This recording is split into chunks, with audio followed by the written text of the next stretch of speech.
We have Morgan Lee on the podcast today. Morgan is of CBAP. He has been a project management specialist for about 6 years. Before that, he has been associated with the field of business analysis for about 15 years. And before that, he's also been a technical lead. So he's seen projects with different perspectives. He's also a faculty for the Memorial University of Newfoundland. How are you, Morgan? I'm doing great, thanks. How are you? All good, thanks. Morgan, could you share a little bit about your journey so far that could help everyone understand how these perspectives look like? Yeah, absolutely. My background is actually in software development. So many years ago, I was trained as a developer, and I started working with a company on the mainland. It didn't take long to realize that there are certain individuals who weren't great with customers and getting the requirements. And it turns out that I had a knack for talking to people and finding out what they needed. Right. And I also like doing documentation, which is something that most developers didn't like. So as I progressed with that, I started getting promoted and then became team lead of my the team that I was on at the time. And then it was mostly just talking with customers. And then from there, there was this major team at work that was basically the team of teams that you wanted to be on. And they had a PM. And for some reason, their PM was not the greatest at talking with other people, but he was great in the whole process thing. So they brought me in as a junior PM. And I helped get like the requirements and all that kind of stuff. It was through that process that I realized that I actually like business analysis a little bit more than project management. And I was basically doing that anyway as a junior PM. So then after that, I started focusing, got involved with the IIBA, and then just started building my skills up based on that. And then later I got into consulting, and I found out that a lot of companies, they want the business analysis skills. So I went into many companies helping them elicit the requirements or do fit gap analysis, find the right software that they need, help the project team implement their software and all that kind of stuff. So I've been doing that for a really long time. And then a while back, I got out of consulting and got a full-time job as a business analyst there, enterprise architect for a telecommunications company. I absolutely loved it. It was fantastic. I got to go in, I got to travel, I got to talk to a lot of customers, and I got to pick basically the projects that I wanted to do, create the business cases and project drivers and all that kind of stuff. It was fantastic. And then a while back, there was a company, Verifin, who a lot of my friends were at. They were all there. I felt like I wanted to work with them again, and there was a PM position available. So I did have PM experience because sometimes on contracts, I was like purely a PA, or I could be a PM or a delivery manager. Like I wore a lot of hats. So I had the skill set. So I went over just over 5 years ago, and it's been fantastic. Like I said, you've seen a project from different perspectives. A project manager looks at a project from a different perspective because things are different for the project manager. For a business analyst, it's a completely different perspective. Could you help us with spotting a few key differences between these two roles as far as the project is concerned? Yeah, absolutely. The project manager is more interested, I guess, in delivering the overall project, making sure that everything gets done on time. They sort of take on a lead role on the project, lead communicator and stuff like that. But they're more concerned with the overall delivery. Whereas business analysts, they get to meet with the stakeholders, find out basically the why, turn that into the requirements, and then ensure that those requirements are delivered and meet the customer needs. Right. Yeah, and as you mentioned that even if there are two different perspectives, collaboration is important for these two roles. So, do you have any tips or best practices that you've observed in your experience that, all right, if things are done, again, there's no given set of rules, but is there a framework that these two roles can use to make sure that the project is a success? Absolutely. I find that every organization has their own set of rules, but one of the important things that I found is at the start of a project, you want to meet with the project manager or BA, depending on what role I'm in at the time, and work out what each role is going to be, like who's going to take care of what, who's going to do which requirement, who's going to set up the certain meetings. So it's all about defining your role and communicating that so that everyone's aware of who does what. But I also find that both roles, if they're two different people doing that, they should attend like the same meetings. Again, typically the PM would be the lead overall, but when it comes to requirements, the BA sort of takes that lead. So they'll run through the requirements with the stakeholders. They'll make sure that they're on track, that they're delivering what they said they're going to deliver, and try to eliminate any scope creep that usually ultimately comes up on projects. Right, and I think, Morgan, you make a very important point there.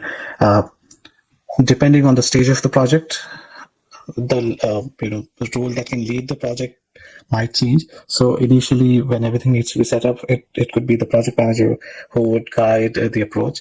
And when the project is at a certain stage, the BA can take over and guide the project. And while this is going on, it is absolutely necessary that the collaboration is still there. It doesn't matter what's going on. It's not a fight of the egos. It's about the project and how we can best deliver value for the customer. Yep, absolutely. Can you think of an example where these two roles had to really integrate together to make a significant contribution to the project? I mean, every project would do that, but is this a particular example that sticks out that, all right, this is when I had to really make sure that I coordinate with a business analyst, or I had to really make sure I have to coordinate with the project manager to ensure that the project is delivered successfully? Is there an example that you can think of? I've had several examples where I've had to work with the project manager when I was a BA, but one project in particular, I was actually the PM on that, and when I joined the project, I joined a little bit late, and basically everything was handed to me and said, hey, the developer, he knows what he's doing. We just want you to oversee everything. And I was like, okay, fine. I assume this developer knew what he was doing. And at the end, what was delivered did not meet the customer's requirements. Okay. So ultimately, I figured that was a fail. So next time, I said, when we were having the lessons learned, I said, the reason why this failed is because we didn't have a business analyst involved. So instead of hiring someone to do that, I said, what I'll do is I'll meet with the customer. Basically, what I want to do is peel the onion. I wanted to find out exactly what they wanted, why they wanted it.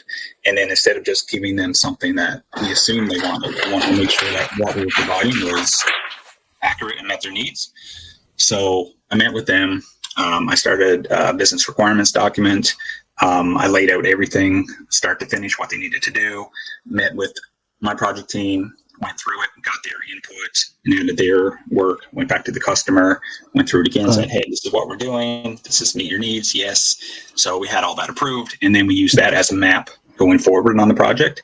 And then the second time around, it was successful because we actually had laid out the requirements to meet their actual needs, as opposed to just doing the same old thing and assuming the customer would be happy with the product we were going to give them. How do you make sure that there are no conflicts when it comes to the rules overlapping with each other? This is actually pretty common. I've had this a lot, especially when you're working with a new project manager. And coming up with the roles, because again, every organization is different. Everybody is different depending on where they were trained.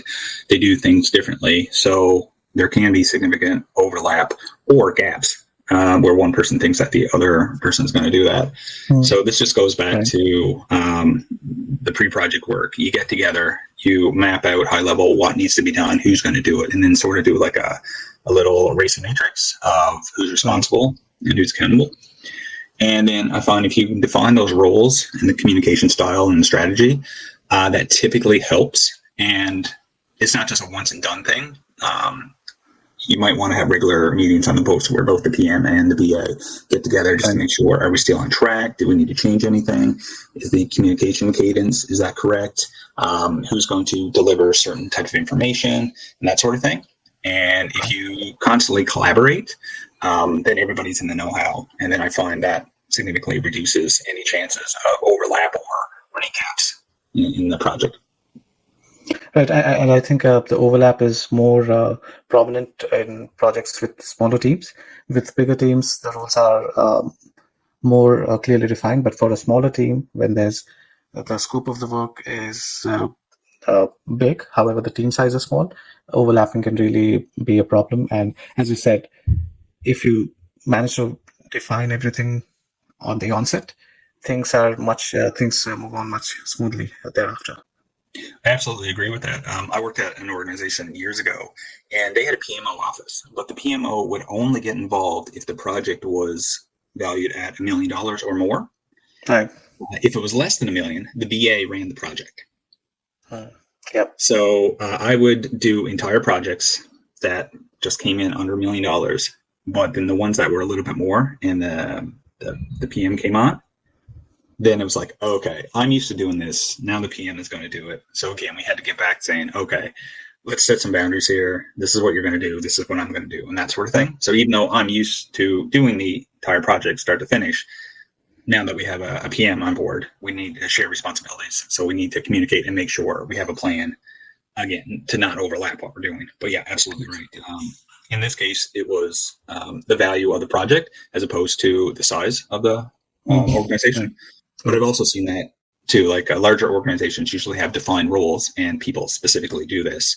And then smaller institutions, usually one person does multiple things. Okay. So it is an adjustment sometimes. Absolutely. And I remember from my experience a few years back, it was a huge project. Everybody had defined responsibilities. I was new to the project. So my perception of a project manager was that person is a firefighter, which is not fair to the role. Oh, absolutely. I think that's one of the reasons why I actually like being a business analyst more than a project manager, is because if anything goes wrong, the PM is the one that's responsible for it. Yeah. Now we've talked about collaboration. We've talked about synchronizing both these roles. Do you think to facilitate that, there are certain tools or frameworks one can use to make sure that this collaboration enhances? There's a number of tools for collaboration. The best is face-to-face communication, in my opinion. If you can talk to somebody, if they're there, you can just reach out and you can work through just about anything. But especially in the last couple of years with the pandemic, a lot of things have moved online. So things like Zoom and Microsoft Teams have been absolutely fantastic for collaborating with people like in the next room or in like the next country. So that is one of the greatest tools that I found when it comes to collaboration. But as long as you're constantly in communication with somebody, that is the best way to communicate what you need to do, in my opinion. I think what also helps is highlighting things early on and not waiting for them to fester. It could be from the project manager side or from a BA or any other team members. Highlighting in time, things can be managed. Yep, I absolutely agree with that. If you can come up with sort of like a risk management strategy to identify any particular issues that come up, that goes a long way. One of the things I don't like is if there's a potential issue and somebody doesn't want to inform the customer right away because it may or may not happen. And then, for example, I've had cases where we were supposed to have a release on a Friday and we had an issue with some customer data, and I kept getting an answer of it should be done by Friday. It should be done by Friday. So the whole week went by, and then Thursday night I reached out and like, are we going live tomorrow? And the answer was no, we didn't fix it. So for me, I would have been a lot happier if I could have contacted the customer at the start of the week and be like, hey, we have an issue. There's a chance that we're not going to go live. This is the backup plan if it doesn't happen. So that I could have worked with the customer all week, as opposed to, okay, I found out on Thursday night, which means by the time the customer finds out it's going to be Friday morning, if there's any time zone difference, it's going to be a little bit later. They're not going to be happy. And then we got to scramble to come up with a message and then next steps. So the sooner the better. And I think that gives you more integrity if you are open and honest about the communication and let the customer know that there is a potential and that here are the solutions and the workarounds for that. We've talked about so many aspects for the project. What are the common set of challenges that you can face from both these perspectives? Yeah, we did talk about, I guess, identifying the roles and who's going to do what and overlap and gaps and that sort of thing. But also some of the challenges are if you have different communication styles. If one person is more outgoing and they want to get face-to-face with the customer, where other people might prefer to use email communication. Another person might decide we won't notify the customer unless there's an absolute issue, where I would prefer to let the customer know in advance, yeah, there may be an issue and this is how we can resolve it. And then they may have different preferences and tools. Some people like MS Project, some people like Excel, some have other online tools like Jira and Kanban boards and all that kind of stuff. So I think it just comes down to preference. But again, root cause is getting together early, discussing all that, and then coming up and agreeing on a plan of what you're going to do, how you're going to do it, and then just move forward with that plan. As I said, it's all about people management. You work with a different set of people. As I said, they have different kind of thought processes, personalities. The experience that they have is different. How do you handle such situations where there's a conflict between these two roles? An example of that, I've had projects before where the project manager thought that the requirements should go a certain way. And I understood them differently because I was the one who spoke with the customer. I was the one who got their needs, found out the why that they're like, what they really need to do, and then created their requirements. So in cases of that, there's two things.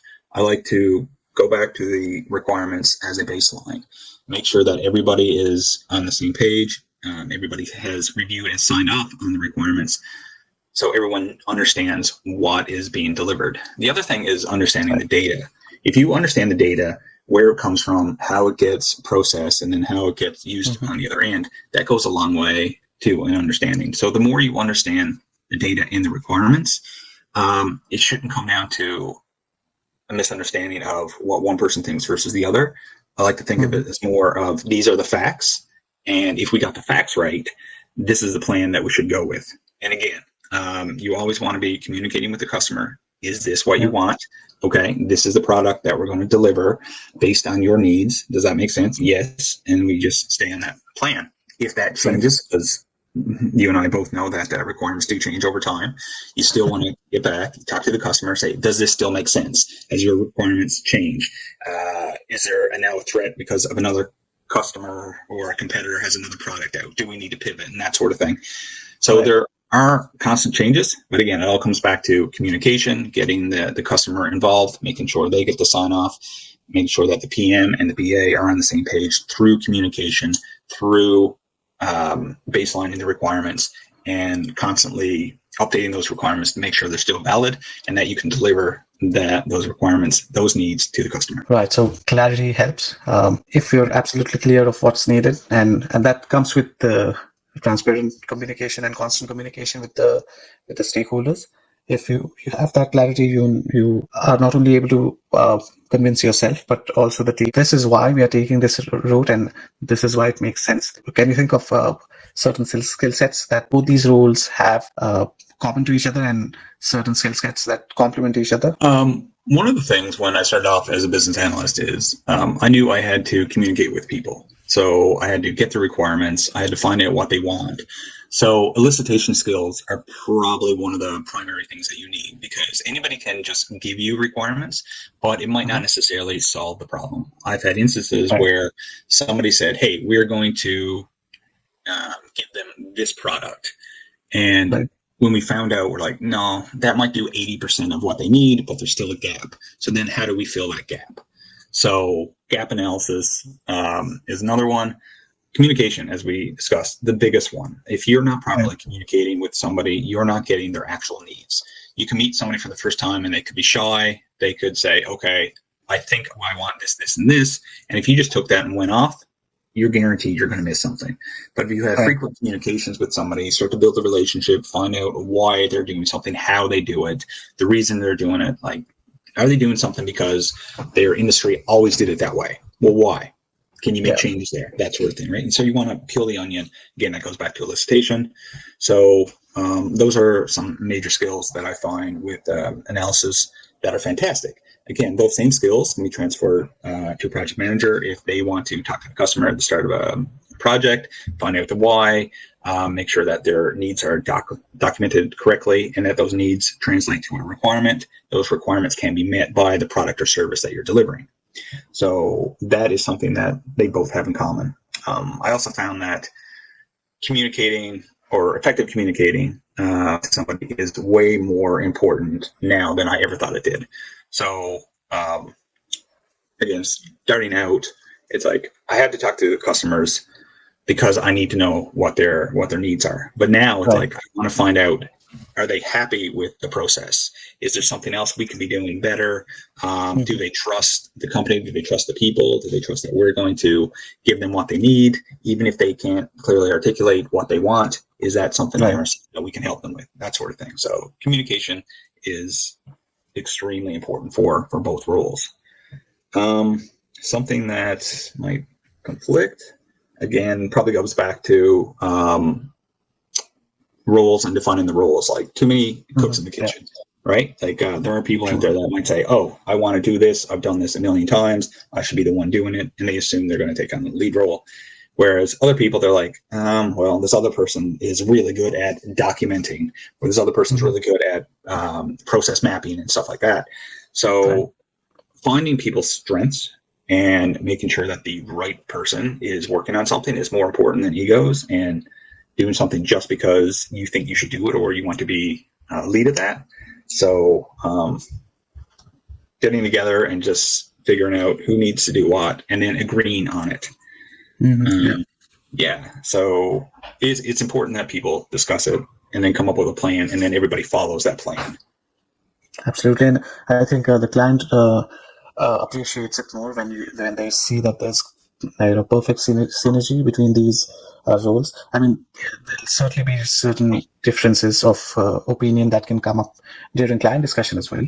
But if the client knows that the overall approach that is being taken for the project is in the right direction, it leaves a good impression on the client. Morgan, are there certain steps that an organization can take to promote a culture where these two roles especially collaborate with each other? Yeah, one of the biggest things is support from management. If management supports the project management and business analysis roles, and they encourage it, maybe the company pays for certain certifications or memberships into the local BA or PM communities, that sort of thing, that goes a long way. So if workers see that the company is invested and involved and supportive of those two roles, they're more likely to accept any of the changes and processes and stuff they put in place. I have seen, I've personally actually been hired to go into a company and implement Agile. This very, very large multi-billion-dollar company wanted to update what they were doing. They were typically a waterfall shop, and they heard about Agile, so they hired me to come in. So one of the very first meetings I'm like, okay, I need to speak to the users to get the user requirements. And they're like, no, you don't speak to the users until the end of the project. And I'm like, well, how do I get user requirements if I don't talk to the users? And they're like, well, we've never done it that way. And I'm like, yeah, that's why I'm here. I'm here to implement and show you how to take on Agile tools and practices. And then one of the other things they wanted, they're like, okay, well, our current method, we have a plus or minus 50% on our costing. We want to implement Agile and get down to plus or minus 5.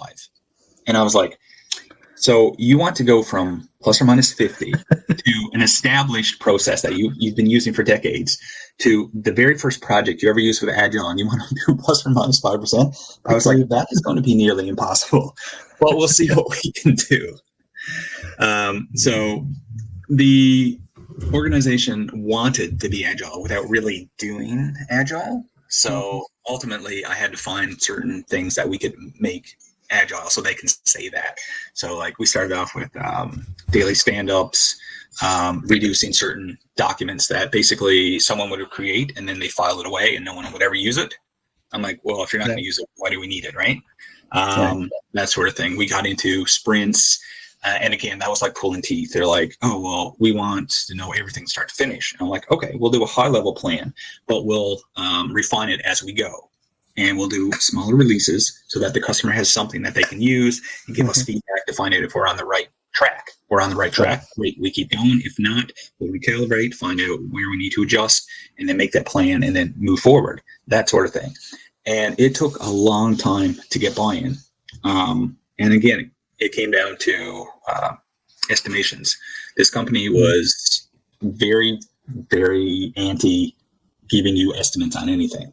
So I remember having sessions where I brought the developers in and we're like, okay, how long does this take? And they were like, I can't tell you that. I'm like, okay. And then we started doing fruit sizes, t-shirt sizes, and all that kind of stuff to get them used to the idea of giving estimates without really giving estimates. Right. Yeah. And then over time, they started seeing the value of that. You're like, okay, I worked on this particular piece before. It took 2 weeks. I know this other piece is similar. That's also 2 weeks. So we can call that a large, that sort of thing. And then slowly, as we started implementing and delivering pieces of value, the organization, like the higher ups, started seeing value in this. And then more projects started to become agile, or at least hybrid. True. And then over time, that's the model they went with. I think what you said, if a company or if an organization really wants to go agile, they have to make sure that they are agile themselves. I guess agile is an umbrella. So if you're taking weeks and weeks to make a decision about the direction in which a project can go, you can't really be agile. And I've worked with organizations where the project was ready, everything was done. We wanted to deliver certain value, but the no-go decision took about 3 weeks. And, that defeated the whole purpose of being agile, because if, we come up with a plan that within 2 weeks we'll deliver this piece of work, and it takes 3 weeks for you to decide whether or not you should go ahead, maybe you need to take a few steps back and think about what you really need. And are you even ready to be agile? I've had that exact scenario happen before. We were on an agile project. This was supposed to be super high priority. We were ready to deliver, but they had to go to CAB for approval. So they had to submit the approval in writing, wait to get it assigned at a weekly meeting. The meeting happened. It ran long. The item didn't get discussed and then got pushed to the next one. I'm like, that is in no way agile. Yeah. And I guess that's the positive or the negative of agile. If depends on where you're looking at it from. Agile has to be uniform. It cannot be partial. If you want to go really reap the benefits of agile, you have to make sure that it's an umbrella. It's not a partial fix that you can implement and then forget about it. You have to take steps towards that direction, so that, like you said, if you want to achieve something impossible, it will take time. Maybe you can get closer to that target, but you have to make sure that everybody thinks in that way and works towards it, rather than one project working on it and the others just dwelling on status quo. I agree. As a consultant, I've worked with a lot of organizations, and often somebody at the organization will come to me and be like, we're agile. And I'll tell them, no, you're not. You use agile tools, but you're not agile. And then I would give them a reason why. I've also worked with a lot of organizations, again, where they wanted agile, but we ultimately end up creating a hybrid solution.